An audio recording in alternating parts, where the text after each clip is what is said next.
All right, we're going to take a look here at part C of problem number one. And hopefully you can see part C of problem number one right here. We've got this particle moving. There are a couple key things they tell us. The position, this is kind of weird, it's moving back and forth. The position can be written in terms of x, okay? So time is represented with t. You're really kind of putting, you really kind of have a function that's an x of t function. You put in a time, it gives you out the x position.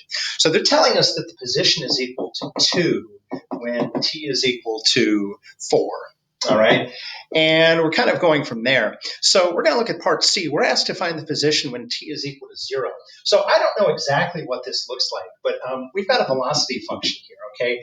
Remember, the velocity would be the derivative of the position equation, which they're calling x. So the derivative equation here. So I have no idea what it looks like, but maybe it looks something kind of like this, okay?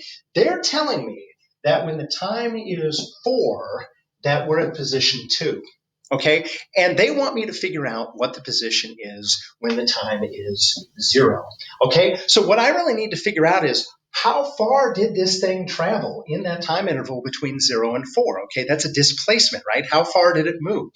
Okay, and of course, if it's a velocity, we can just take the integral of velocity over that time interval. Now, here's the challenge.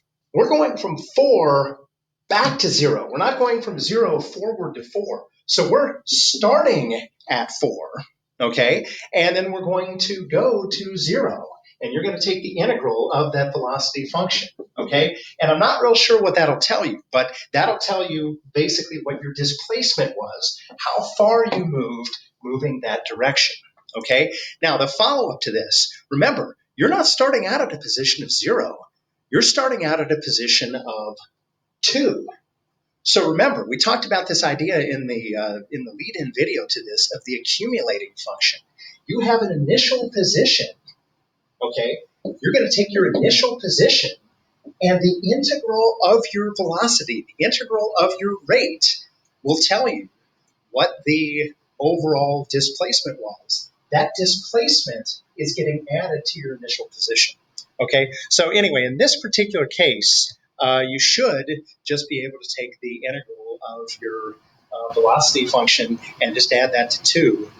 But remember, you're going from 4 to 0 because you're going backwards. Or if you want to switch the sign, you could change the sign of this. You could do minus the integral from 0 to 4, and you could go that way as well. So anyway, different possibilities there, but that's the kind of thing that you have to think about. So again, that other option would be to go from 0 to 4 and flip the sign. But I'll let you work that out. It's a calculator problem, so you should be able to pop that in and come up with the final answer. Hope that helped.